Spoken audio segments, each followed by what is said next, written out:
એક સમયે આફ્રિકા અંધારિયા ખંડ તરીકે પ્રસિદ્ધ હતો.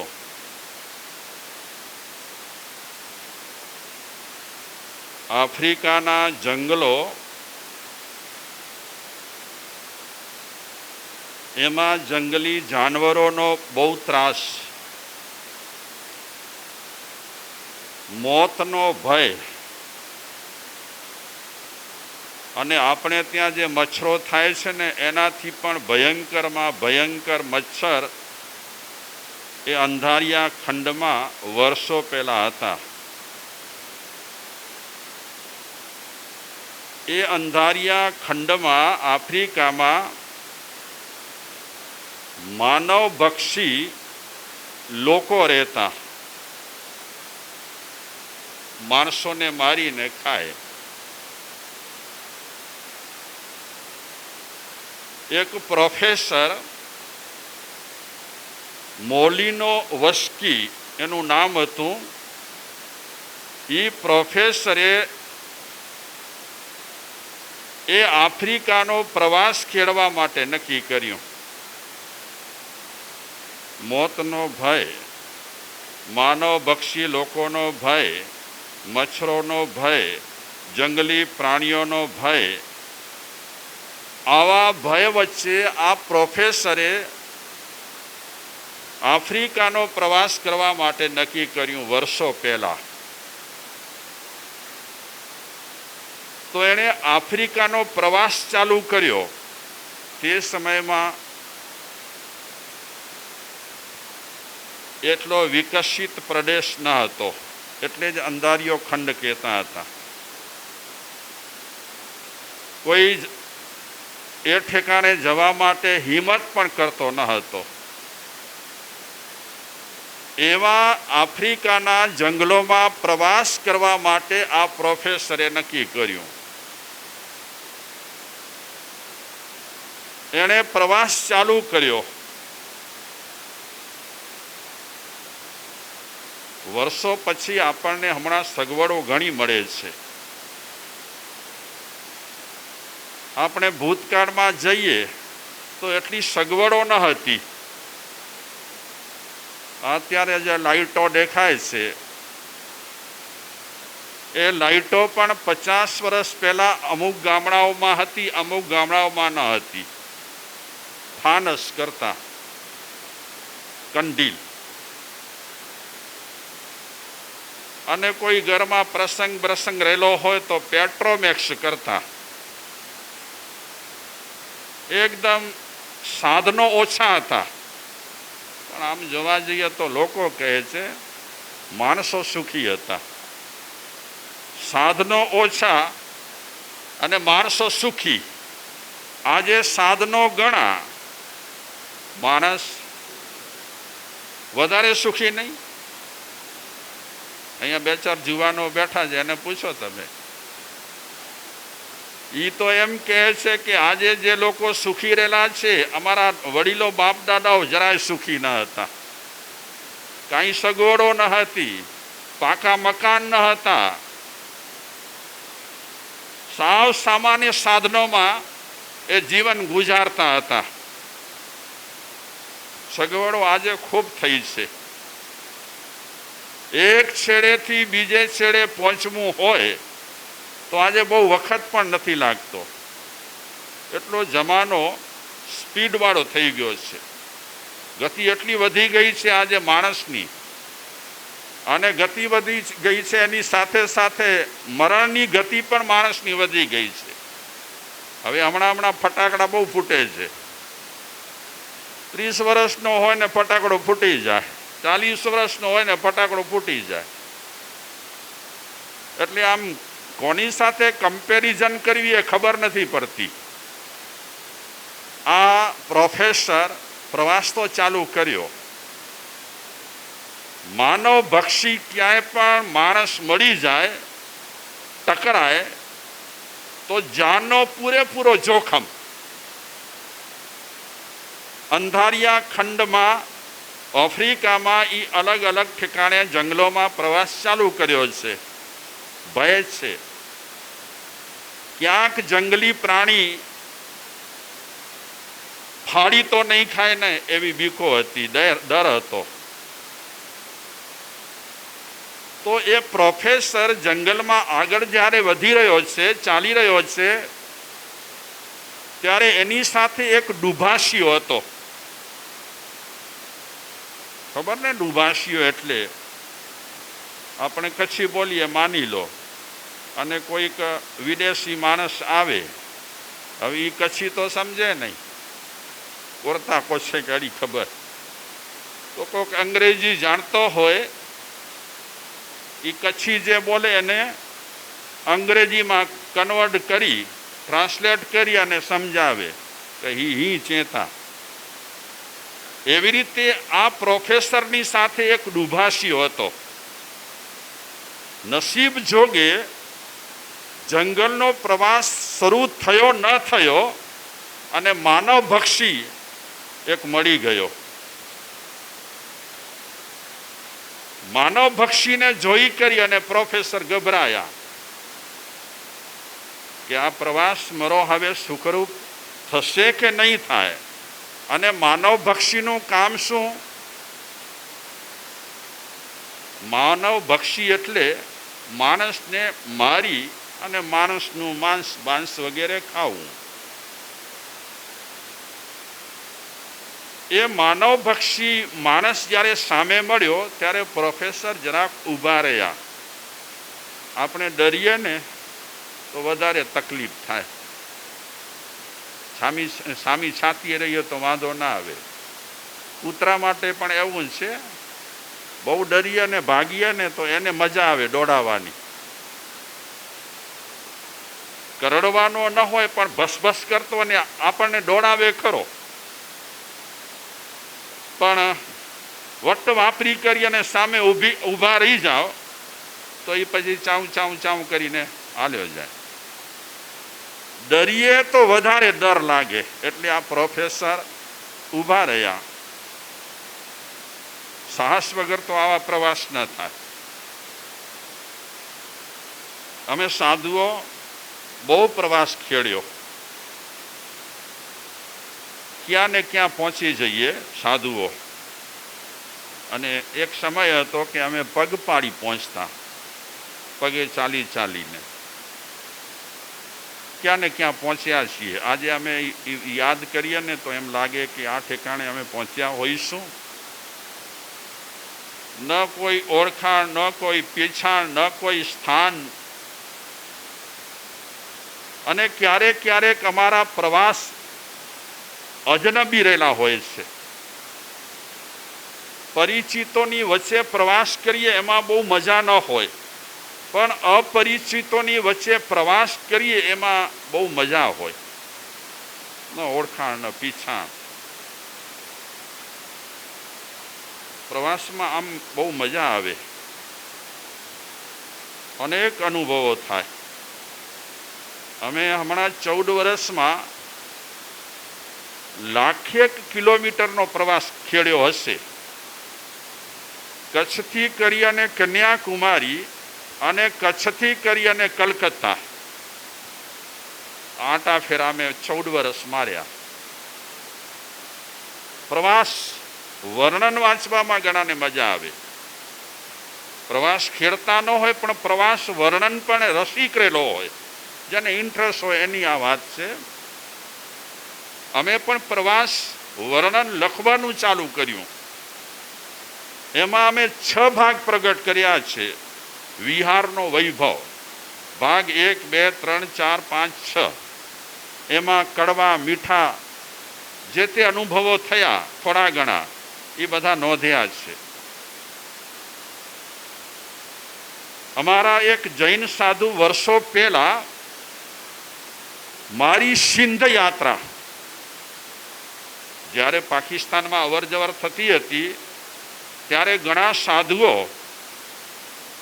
એ પાકિસ્તાનમાં વિચરણ કરતા હતા. દેરાસરો છે આજે પણ.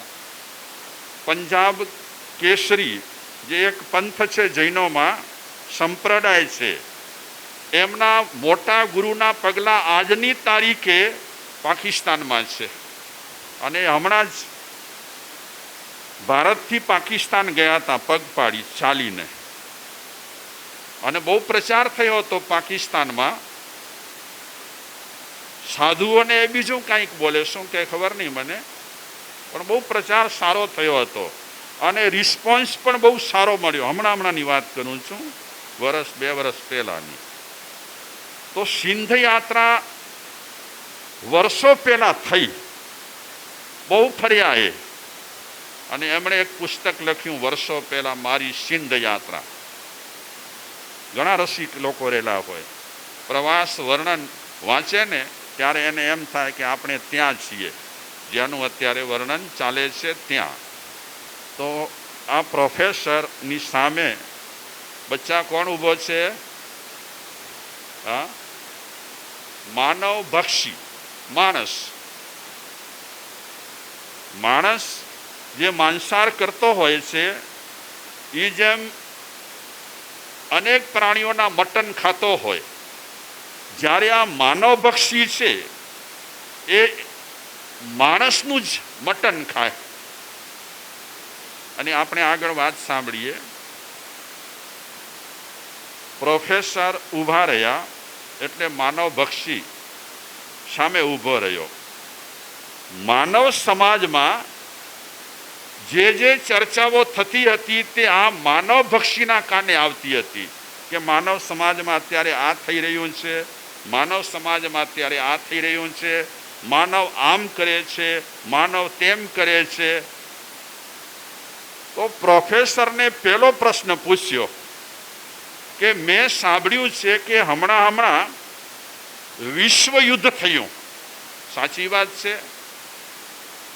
તો પ્રોફેસર સાથે જે દુભાષીઓ હતો એ પ્રોફેસરે જે કીધું એ ત્યાંની ભાષામાં માનવ ભક્ષીને કહે છે કે હા, હમણાં થોડા ટાઈમ પહેલા જ વિશ્વ યુદ્ધ થયું. ક્યારે થયું હશે મને ખબર નથી, પણ પહેલું વિશ્વ યુદ્ધ થયું એની વાત આ માનવ ભક્ષી પૂછી રહ્યો છે કે મેં સાંભળ્યું છે કે જ્યારે વિશ્વ યુદ્ધ થયું ત્યારે આ વિશ્વ યુદ્ધમાં હજારો માણસો મર્યા, લાખો માણસો મર્યા. સાચી વાત છે? માનવ ભક્ષી પૂછે છે. તો પ્રોફેસર કહે છે હા, વિશ્વ યુદ્ધ હમણાં જ થયું થોડા ટાઈમ પહેલા, અને આપ કહો છો તે પ્રમાણે હજારો માણસો મર્યા.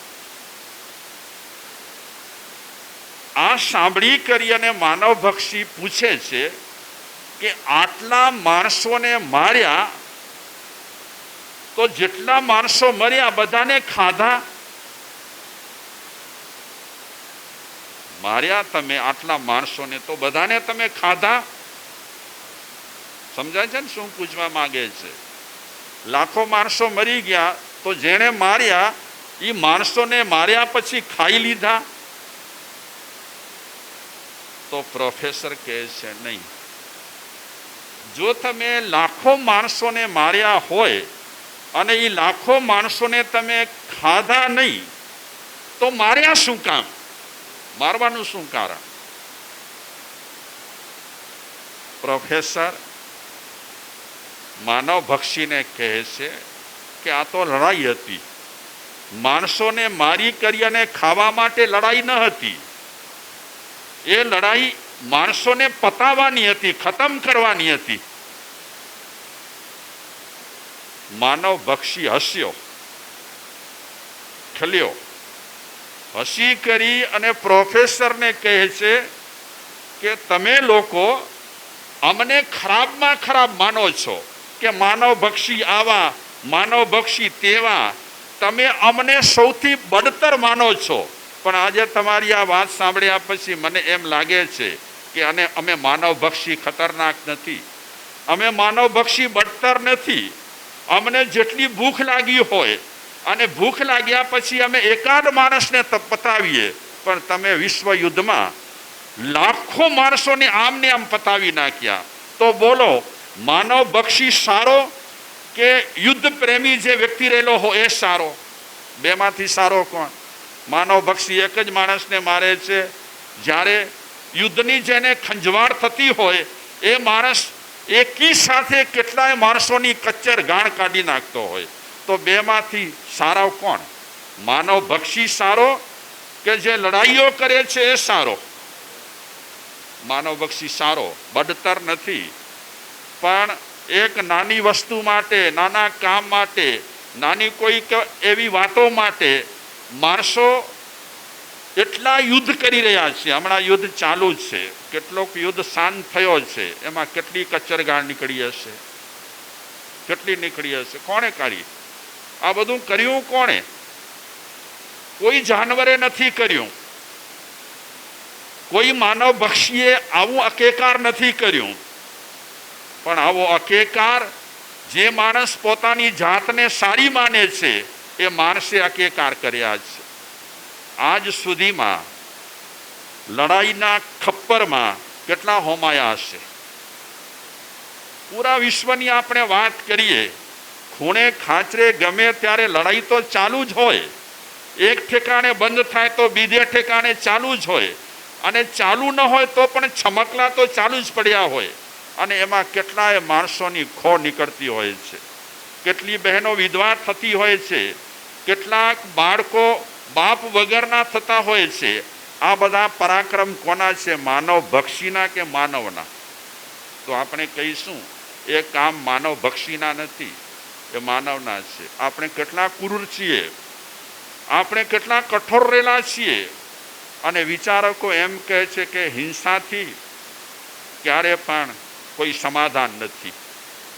સતયુગમાં પણ ન હતું, કલયુગમાં પણ નથી કે આપણે હિંસા કરી અને સમાધાન થાય. એ પોસિબલ જ નથી.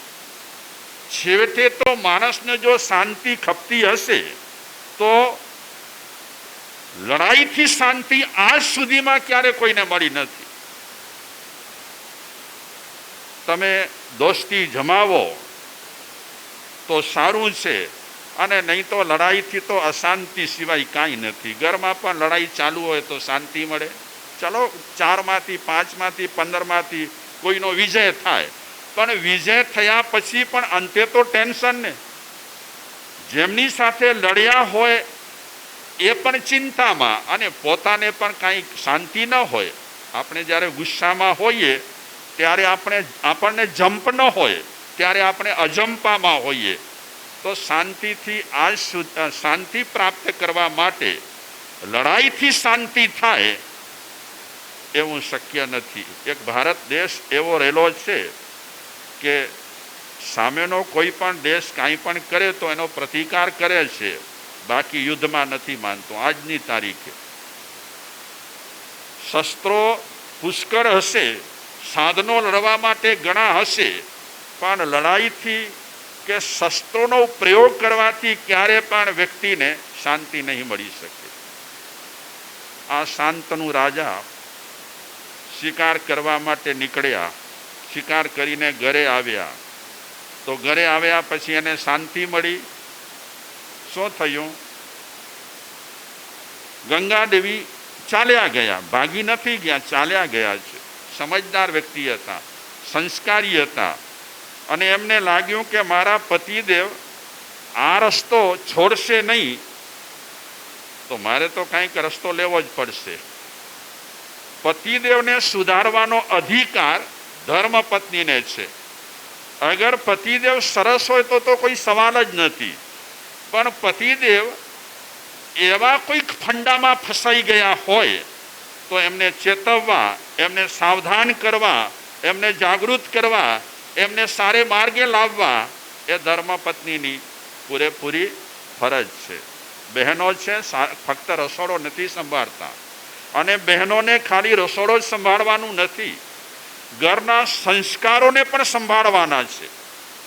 જવાબદારી જેમ માણસોની હોય છે તેમ જવાબદારી સંસ્કારો માટે બહેનોની પણ એટલી જ હોય છે. તો શાંતનુ રાજાને છોડીને ગંગા દેવી ગયા.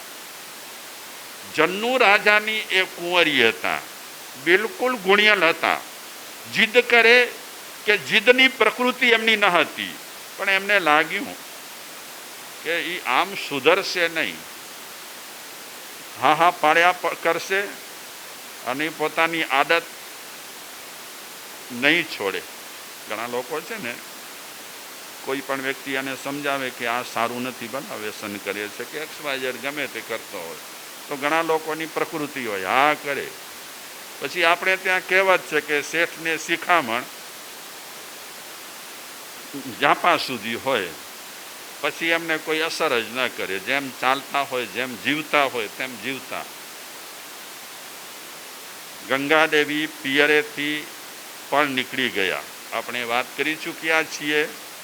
પોતાના કુંવરને લઈને એ જંગલમાં આવી ગયા છે, મહેલમાં રહે છે અને પોતાના પુત્રને સંસ્કાર આપે છે. હજી પણ તો સંસ્કાર આપતા આપતા અને આ ગાંગેય લગભગ 24 ગાઉમાં, જે જંગલમાં એમનો મહેલ હતો એ 24 ગાઉના એરિયામાં, 24 ગાઉ એટલે કેટલા કિલોમીટર થાય? એક ગાઉના 3 કિલોમીટર, તો 24 ગાઉના કેટલા કિલોમીટર થાય છોકરા?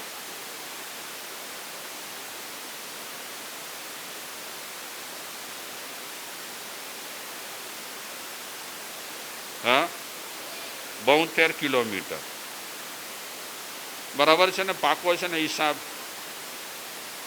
72 કિલોમીટરમાં આ ગાંગે અભયારણ્ય જાહેર કર્યું કે આ 72 કિલોમીટરમાં કોઈ પણ વ્યક્તિ કોઈ પણ જાનવરની હિંસા ન કરે, પ્રતિબંધ.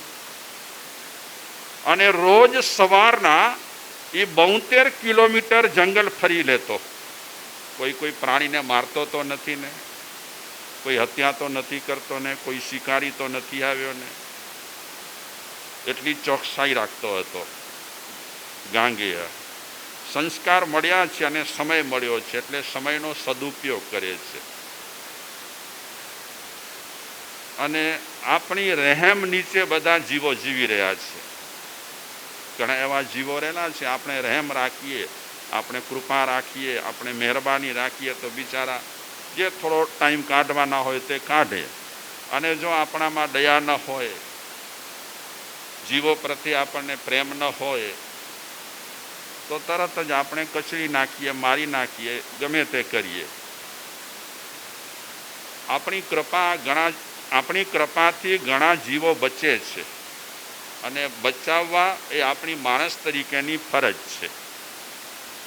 જેટલી આપણે જીવદયા પાડીશું, જીવોને બચાવીશું, એટલા આપણને ભવિષ્યમાં ફાયદા છે. આજે કે કાલે મને પૂછ્યું કે વાણિયા સુખી કેમ? કોણે પૂછ્યું મને ખબર નથી, પણ પૂછ્યું કે વાણિયા આટલા સુખી કેમ? તો એક કારણ એ પણ હોઈ શકે કે એ લોકો જીવદયા બહુ પાડે, મરે નહીં કોઈ, બહુ પાડે જીવદયા. આજની તારીખે પણ ગર્ભવતીમાં એમને સંસ્કાર મળ્યા છે, કોઈ જીવને મારવા નહીં. તમે કલ્પી શકો જૈનો માંસાહાર કરે? આમ જનરલી, આમ ચોરી છુપીથી ખાય જ છે, પણ જનરલી જોવા જઈએ તો તમને કિસ્સા બહુ ઓછા મળશે. કારણ કે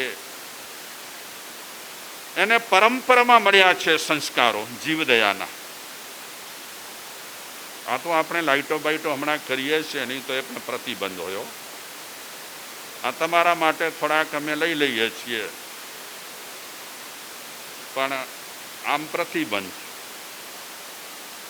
અત્યારે અમે જ્યાં કાર્યક્રમ રાખીએ, જો કે હવે તો અમે જ્યાં જ્યાં જૈનોમાં ચોમાસા હોય છે ત્યાં પણ ગામડાઓમાં અમે રાત્રિ કાર્યક્રમ રાખીએ જ છીએ અને લોકો આવે પણ છે બધા જ. પણ આ તમારા માટે જીવદયા પાડવી જરૂરી છે, આપણા માટે ફાયદો છે. આપણે જો જીવદયા નહીં પાડીએ તો આપણામાં કરુણતા નહીં આવે. કરુણતા નહીં આવે, કઠોરતા આવશે તો આપણે ધર્મ માટે અધિકારી નથી. ભજન ભલે કરીએ, મંદિરે ભલે જઈએ, કઠોર માણસ ક્યારે પણ ધર્મ કરી શકતો નથી. એટલે ઈશ્વરને પણ દિલ કેવો ખપે છે? કોમળ. કોમળ દિલ હોય આપણું તો જ આપણે ધાર્મિક રીતે આગળ વધી શકીએ.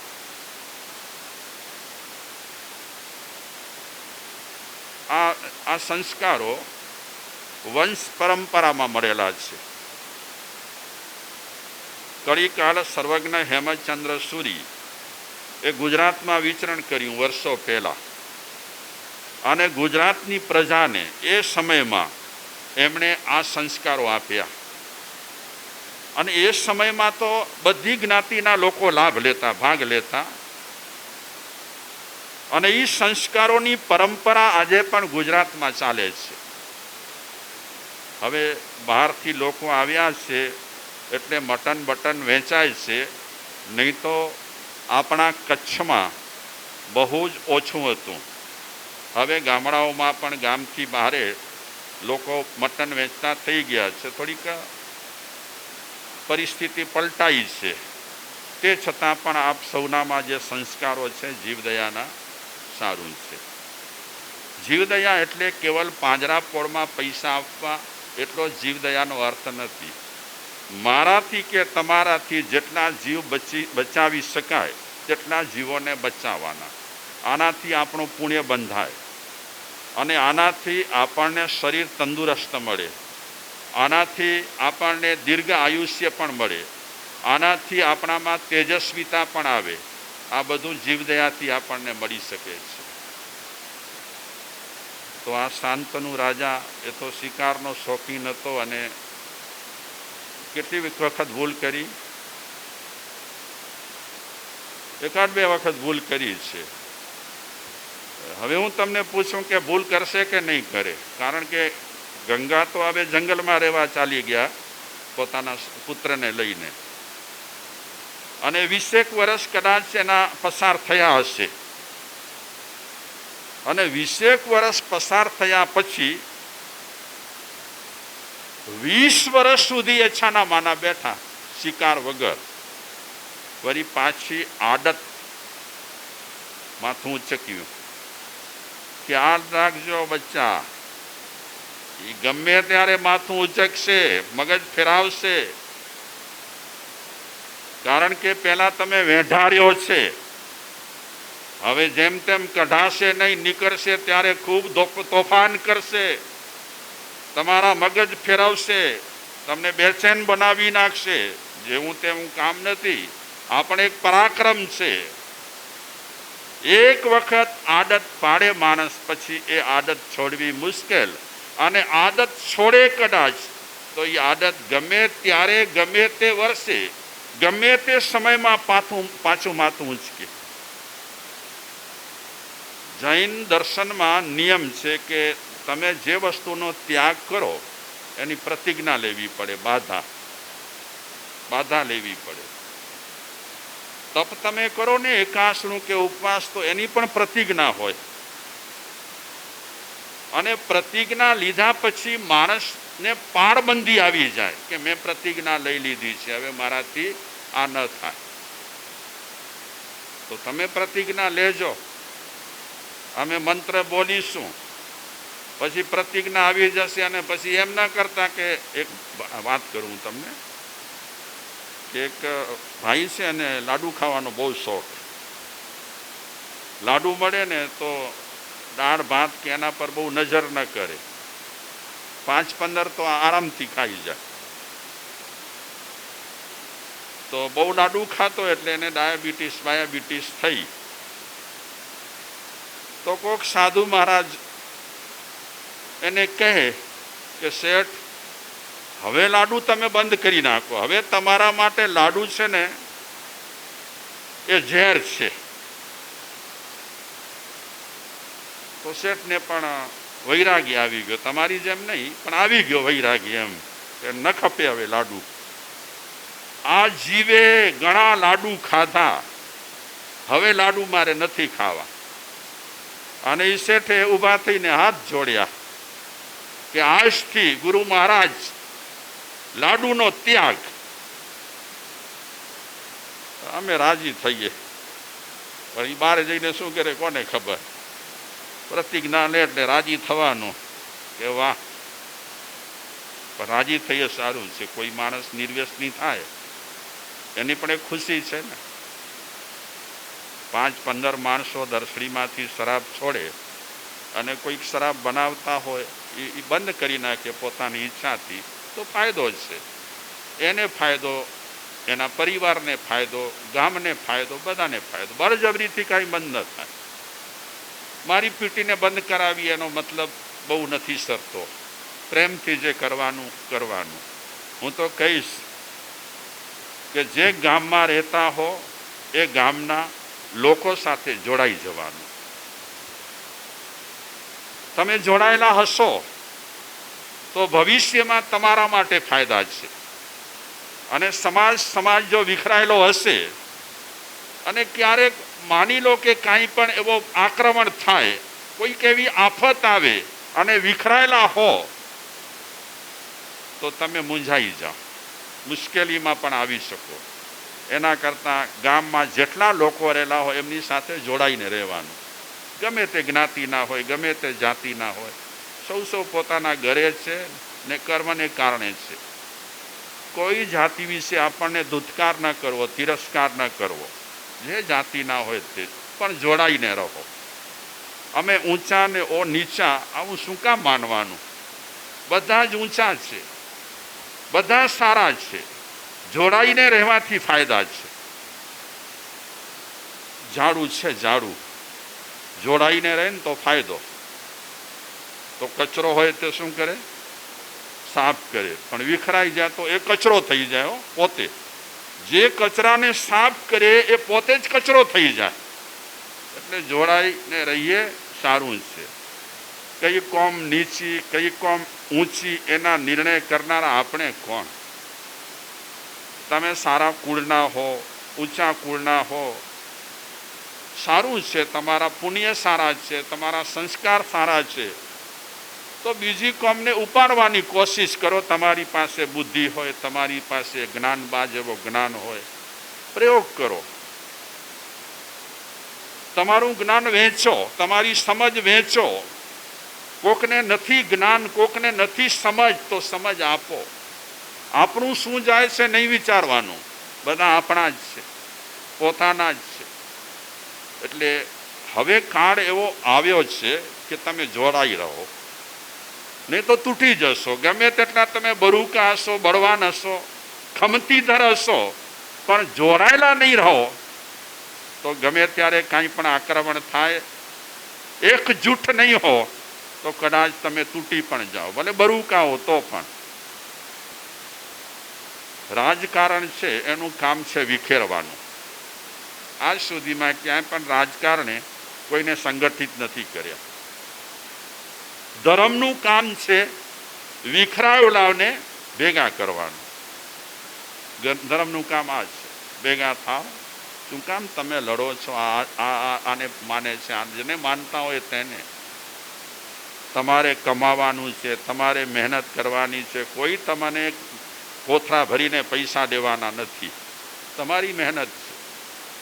તમે તમારા બલબૂથા પર છો. શું કામ કોઈના કહેવાથી આપણે લડીએ, ઝઘડીએ, વેરભાવ પેદા કરીએ, બાપો મારીના વેર કરીએ? એટલે સમયની માંગ છે, જોડાઈને રહો. જે જ્ઞાતિના જેવા હોય તેવા સૌ પોતાના ઘરે છે. આપણને ખાલી પ્રેમ ભાવના રાખવાની બધા પર. સૌને ભગવાન સન્મતિ આપે અને સૌને ભગવાન સંગઠિત રહેવાની બુદ્ધિ આપે. શેની વાત કરતો હતો? લાડુની. ભૂલી ગયા માધુબા લાડુની વાત. તો શેની પ્રતિજ્ઞા લીધી?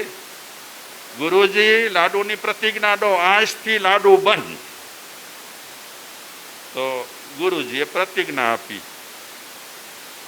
જે બોલવાનું હોય ને મંત્ર, કે આજથી તમારે લાડુ ખાવાના નહીં જિંદગી ભર સુધી. પ્રતિજ્ઞા લઈ લીધી.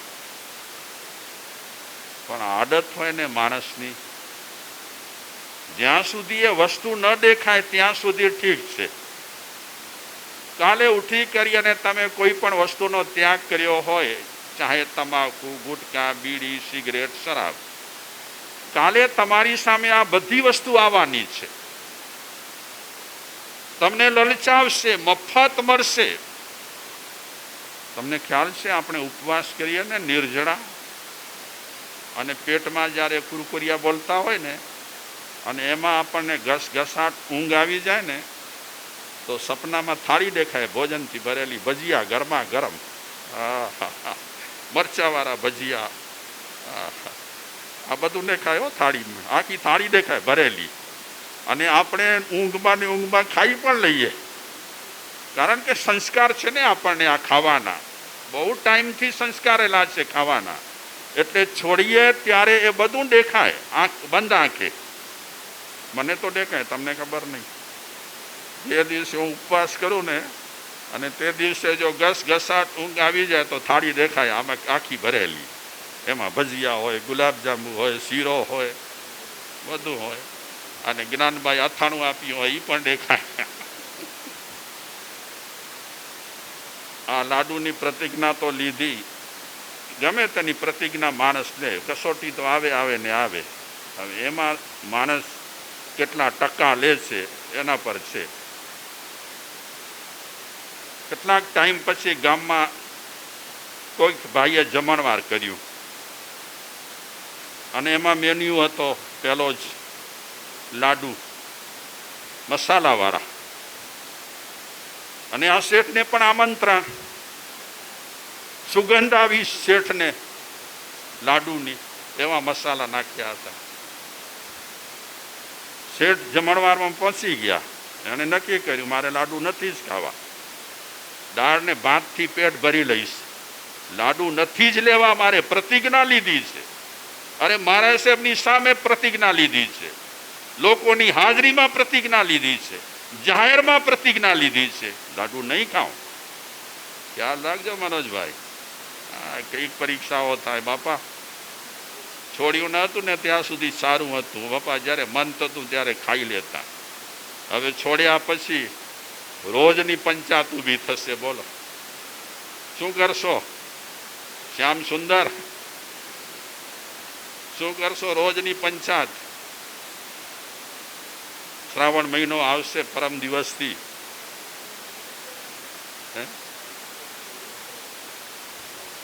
હા, પ્રતિજ્ઞા લેવી પડે. હા, લેવી પડે. પ્રતિજ્ઞા લો તો સિક્કો લાગી જાય. હે, પ્રતિજ્ઞા લીધા વગર તમે ત્યાગ કરો અને પ્રતિજ્ઞા લઈને ત્યાગ કરો, બંનેમાં ફરક છે.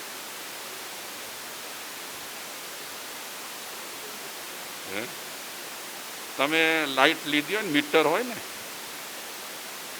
તમારા ઘરમાં મીટર હોય ને, તો તમે ઘરમાં લાઈટ બાળો કે ન બાળો, મીટરનું બિલ તો આવે કે ના આવે? એ આપણા સગાવાલા થાય કે જૂના આપણે દોસ્ત રહેલા છીએ, મને બિલ મોકલતો નહીં. બીજું આપણે પરાક્રમ કરીએ તો અલગ વાત છે ભલા, નહીં તો બિલ આવે. તો જ્યાં સુધી વ્યક્તિએ પ્રતિજ્ઞા લીધેલી ન હોય ત્યાં સુધી બિલ પાડવાતું હોય, વાપરો કે ન વાપરો. આમ છે વ્યવસ્થા. તો આ શેઠે લાડુની બાધા લીધી છે. વાત પૂરી કરું? પાણી તો આવે જ ને. મસાલાવાળા હતા લાડુ, સાદા થોડા હતા. પંગતમાં બેઠા શેઠ. શરૂઆતમાં લાડુ પીરસનાર આવ્યો, ના ના મને ન ખપે, મારી બાધા છે. વળી કોકે કીધું કે અરે થોડી વાર તમે આગી પાછી કરી નાખો બાધા, જાપ પી લો જરાક બરાબર. પછી જોયું જવાશે. ભગવાન પાસે આપણે માફી માંગી નાખીશું કે ભગવાન ભૂલ થઈ ગઈ. ખાઈ લીધા. બધા લાડુ ખાય ને શેઠા મોઢું જોયા કરે બધાનું કે મારી ભાવતી વાનગી આમ મારી બાજુમાંથી પસાર થાય છે, મળે છે ને ના પાડું છું. બધા લાડુ ખાય છે. બોલો. પછી મન ન રહ્યું.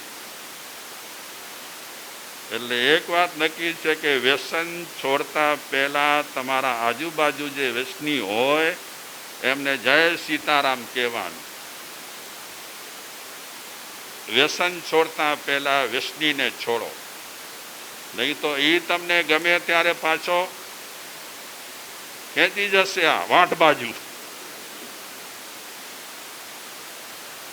એની સાથે ઝઘડો નથી કરવાનો, કોઈ પણ વ્યસની સાથે પ્રેમ ભાવના રાખવાની, જય શ્રી કૃષ્ણ કહેવાનું, પણ સલામત અંતર રાખવાનું. અને રાતના કેટલાક વાગે ને પછી ઘર ભેગા થઈ જવાનું, નહીં તો વળી પાછા ઢસડી જાય. આ ચીજ જ એવી છે ને, શકણી છે. હાલો જરા વાર આપણે થોડી વાર બેસીએ, મેળાવો કરીએ, અને મેળાવામાં પછી આવે આ બધી ચીજો. હવે લાડુ માટે મન શકે છે એનો, શું કરું ખાઉં. હવે તમે ગુટકા છોડ્યા હો અને સામે કોઈ ખાતો હોય અને વરિયા રજનીગંધાની સુગંધ આવે, મન લલચાયો. જાહેરાતમાં તો જુઓ, માણસો તો પણ ગાંડા કેવા છે. જાહેરાતમાં કહે કેસર યુક્ત, શું નામ છે? હું કંપનીનું નામ નથી બોલતો. કેસર યુક્ત. તમે પૂછો તો ખરા કેસરના ભાવ કેટલા છે? કોના બાપની વખાર છે કે કેસર ગુટકામાં નાખે? કેસર યુક્ત. તમે ઓરિજિનલ કેસરના ભાવ તો પૂછો. અરે કેસર જવા દો, ઓરિજિનલ કાંથાના તમે ભાવ પૂછો. કાંથો, ઓરિજિનલ કાંથો ભાવ શું ચાલે છે? અને હજારો ટન ગુટકા બનતા હોય, કાંથો ક્યાંથી કાઢે? કાંથો? ઓરિજિનલ કાંથો ક્યારે ગુટકામાં હોતો જ નથી. અને પાકિસ્તાન વાળાએ એક ફિલ્મ બનાવી છે કે ગુટકા કેમ બને છે. પાકિસ્તાન વાળાઓ એની એક ફિલ્મ રહેલી છે, એમાં રીતસર બતાવે છે કે ગુટકામાં કઈ કઈ ચીજ નખાય છે. એમાં કરચ, તમે શું કહો એને? કાચ હોય ને, કાચ, એની એકદમ બારીકમાં બારીક ભૂકી ગુટકામાં નાખે. શા માટે નાખે? કે જ્યારે તમે ગુટકા ખાઓ ત્યારે તમારી જીભમાં થોડા થોડા ચીરા આવે. તમને ખબર ના પડે પણ થોડા થોડા ચીરા આવે કરચને કારણે. અને કાંથાને બદલે શું નાખે છે ખબર છે?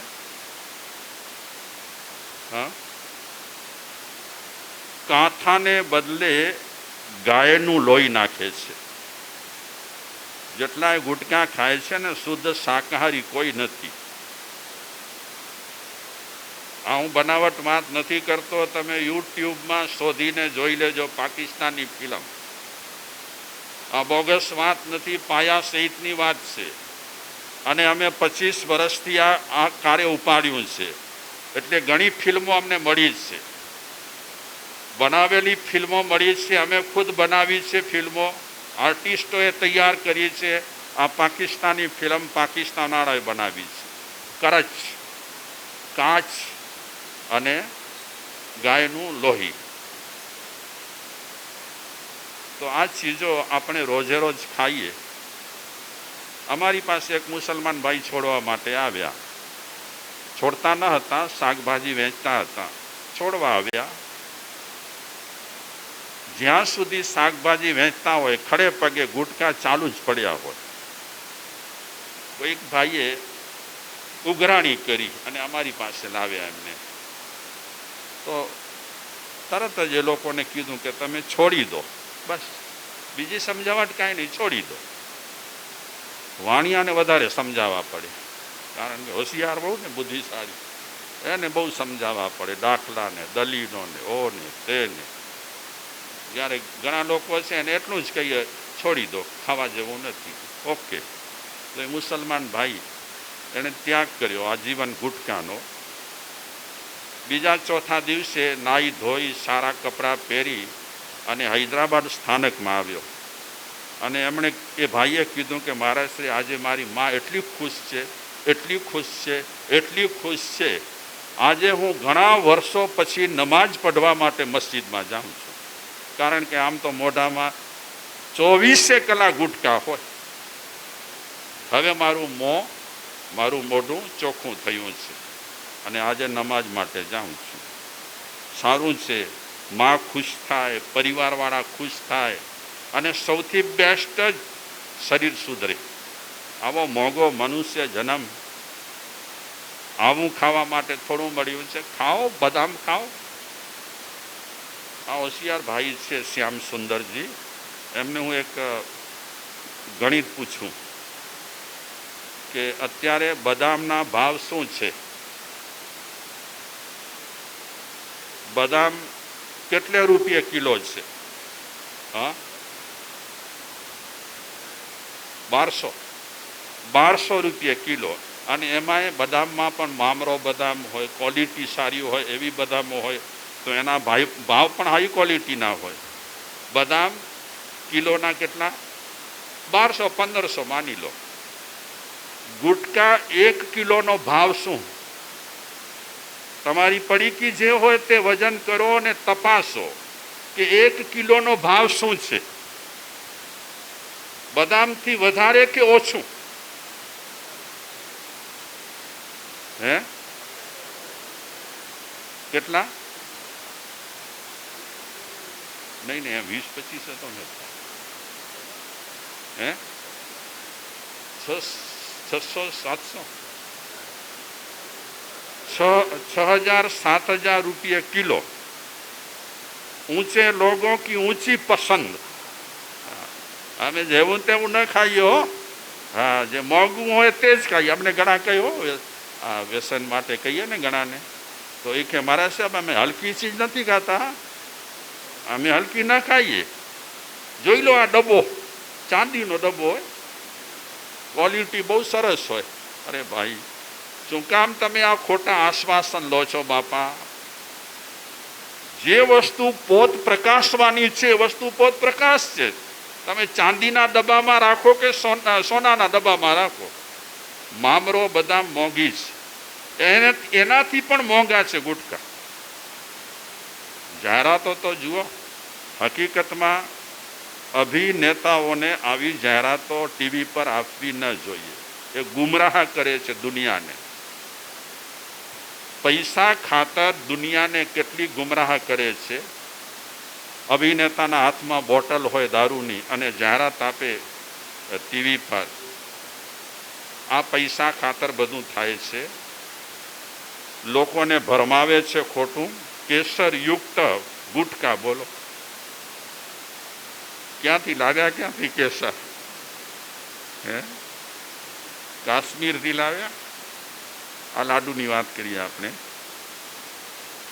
સળવળાટ થયો, બધા લાડુ ખાય છે ને હું આમ ને આમ.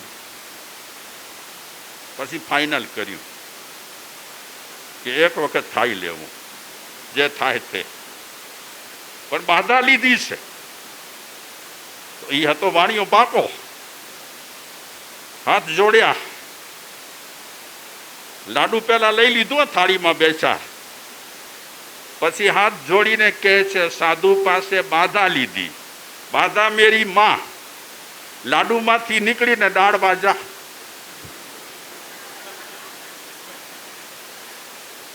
એટલે બાધાને ખસેડી લાડુમાંથી દાળમાં. અયો, બાધા હવે દાળમાં છે હો. પછી ઝાપટે આ લાડુ બરાબર ઝાંટતી લીધા. પછી મોઢું મીઠું થઈ જાય ને, પછી દાળ ખપે ને, પછી પાછી બાધા છોડવાની ચાલુ કરી. સાધુ પાસે બાધા લીધી, બાધા મેરી માં. દાળમાંથી નીકળીને ભાતમાં જા.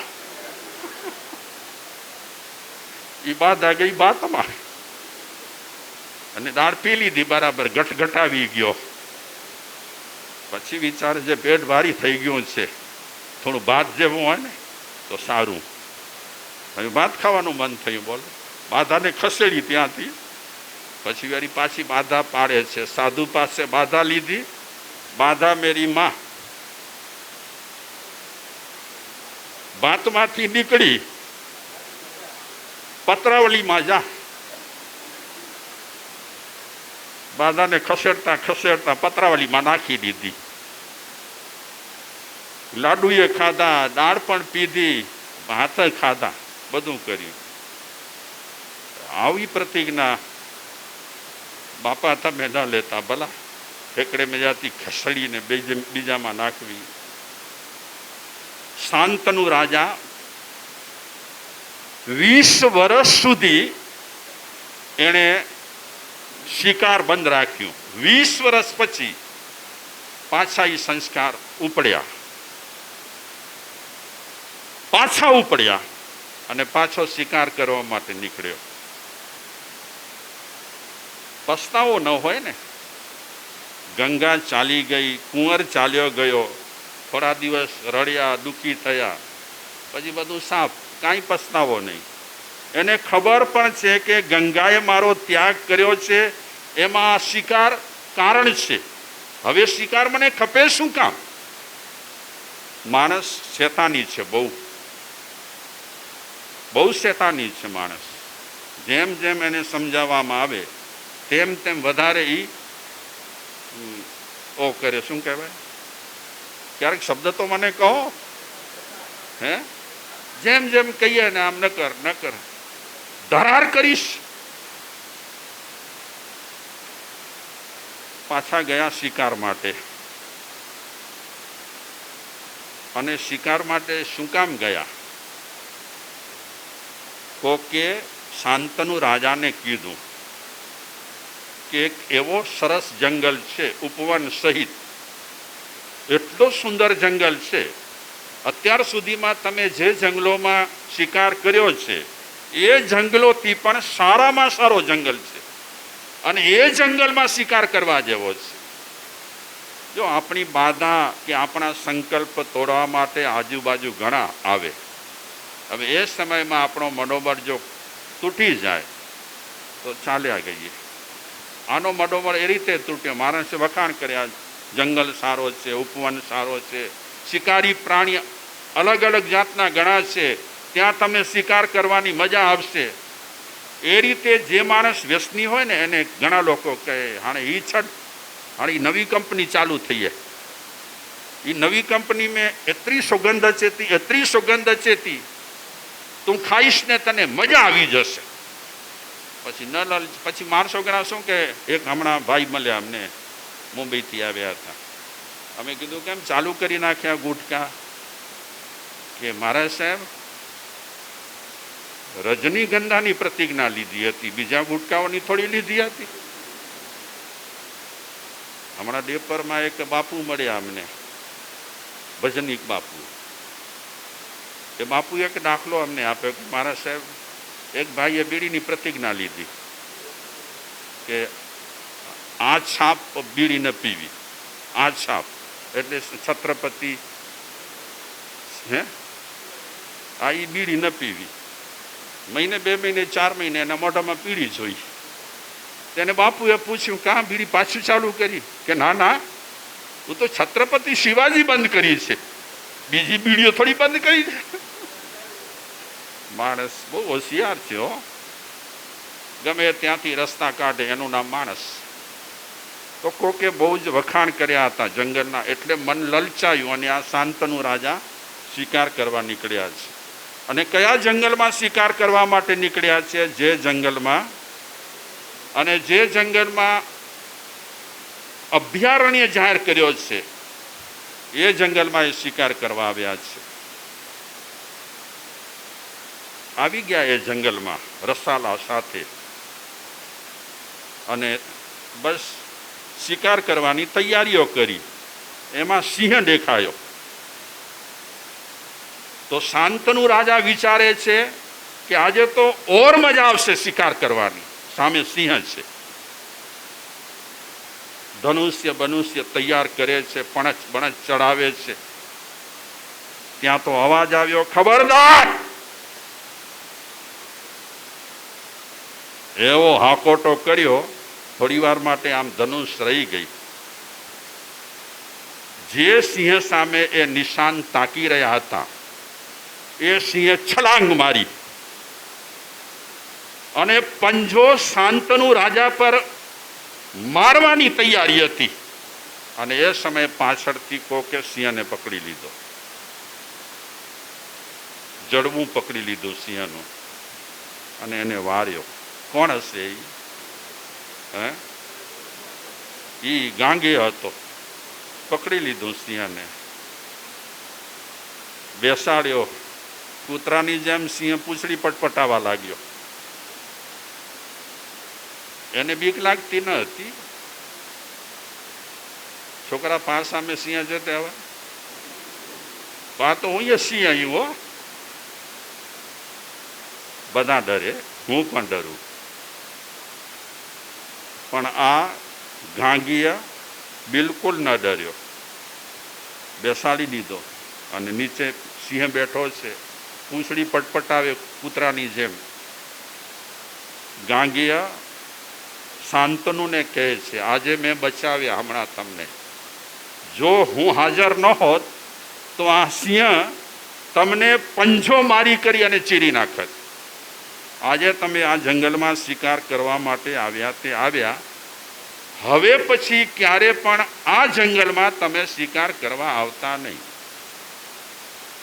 એ જુવાન છોકરાની વાણીમાં એટલો તેજ હતો, એટલો પ્રભાવ હતો કે પહેલી વખત તો શાંતનુ રાજાને થયું કે આ યુવાન કેટલો જબરદસ્ત છે, એના અવાજમાં કેવો રણકો છે. પણ એ મને ના કેમ કે શિકાર કરવાની, કે આ જંગલમાં તમે શિકાર ન કરતા. શું સમજે છે એ? હું રાજા છું, હું ગમે ત્યાં શિકાર કરી શકું. એટલે અહમ એનો છંછેડાયો અને શાંતનુ રાજા કહે છે, હું શિકાર કરીશ. તું ના કહેનાર કોણ? શિકાર કરવા માટે આ જંગલમાં આવ્યો છું, શિકાર કરીશ. બંને વચ્ચે થોડી બોલાચાલી થઈ અને ગાંગીયા ઉચ્છૃંખલ ન હતો, ઉદ્ધત ન હતો, સ્વચ્છંદી ન હતો કે જેમ તેમ બોલે. અને હકીકતમાં ગાંગીય છે એ આ રાજાને નથી ઓળખતો અને રાજા છે આ ગાંગીયા નથી ઓળખતો, કારણ કે વચ્ચે ઘણા વર્ષો નીકળી ગયા છે. બાલ્યાવસ્થામાં એ ગાંગીયાને મળેલા. આજે ગાંગીય જુવાન છે, એકદમ એની શક્તિઓ ખીલેલી છે. બંને ઓળખી શક્યા નથી એકબીજાને. અને ગાંગીયાને કહે છે, હું શિકાર કરવા આવ્યો છું, શિકાર આ જંગલમાં કરીશ, અટકાવનાર તું કોણ? ગાંગીયા કહે છે, તમે જે હો તે. આ કેટલા ગાઉમાં છોકરાઓ? 72 કિલોમીટરમાં ગમે તે વ્યક્તિ આવે શિકાર નહીં કરી શકે. અભયારણ્ય જાહેર થયેલો છે. ગમે તેવા પ્રાણી હશે પણ અહીં તમે શિકાર નહીં કરી શકો. રાજા કહે, હું કરીશ. શિકાર કરવા નીકળ્યો છું, શિકાર કરીને જ રહીશ. બંને વચ્ચે થઈ તદ્વત. બહુ મર્યાદામાં રહીને ગાંગે વાત કરે છે કે તમે હજી પણ કહું છું, શિકાર કરો ન કરો તમારી મરજીની વાત છે, પણ આ જંગલમાં કોઈ પણ પ્રાણી પર તમે હથિયાર ઉઠાવી નહીં શકો. અગર તમે હથિયાર ઉઠાવવા માંગતા હો અને શિકાર કરવા માંગતા હો તો હું શિકાર કરવા નહીં દઉં. તમારી પાસે ગમે તેટલો રસાલો હોય, તમારી પાસે ગમે તેટલા શસ્ત્રો હોય, પણ શિકાર કરવા તો નહીં જ દઉં. અને બાપ દીકરા વચ્ચે સામ સામે લડાઈ ચાલુ થઈ. તીરો એકબીજા સામે ખેંચી લીધા. માએ ખૂબ ટ્રેનિંગ આપી છે ગાંગીયાને, શસ્ત્ર અસ્ત્રની પણ ટ્રેનિંગ આપી છે. જ્યારે એ શાંતનુ રાજા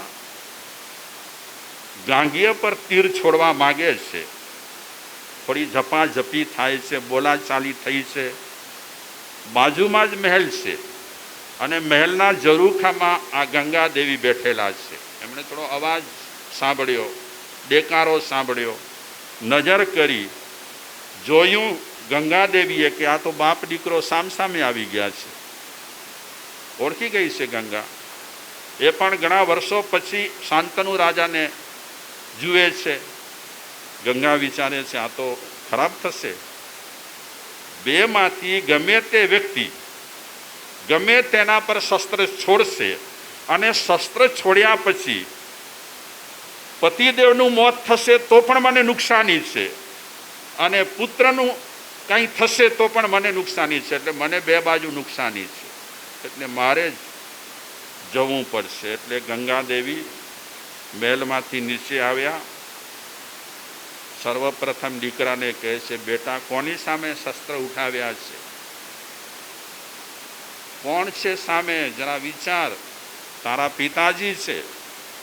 નહીં માં, મારા પિતાજી હિંસક ન હોય. મારા પિતાજી નિર્દોષ જીવોની હત્યા ન કરે, ઘાત ન કરે. મારા પિતાજી ન હોય.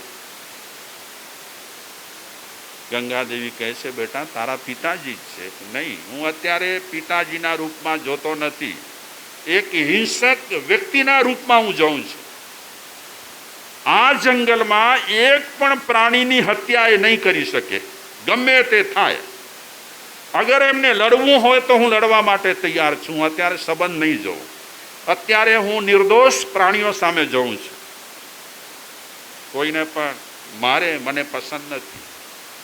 ગંગાદેવી વિચારે છે આ જુવાન છોકરો છે, ચડતી લોહી છે, ખુમારી છે, અને એની ખુમારી ખોટી પણ નથી. નિર્દોષ પ્રાણીઓની જાન બચાવવા માટે પોતાની જાન સાથે ખેલાડા કરે છે. એટલે ગંગાદેવી શાંતનુ રાજા પાસે આવ્યા. મહારાજાને કહે છે, મહારાજા તમે કોની સામે આ શસ્ત્રો ઉઠાવ્યા છે? કોણ છે ખબર છે? ગંગાદેવી થોડો પરિચય આપશે અને ત્યાર પછી આ શાંતનુ રાજા શું કરે છે એના પર આપણે વિચારીશું. ઓમ શાંતિ.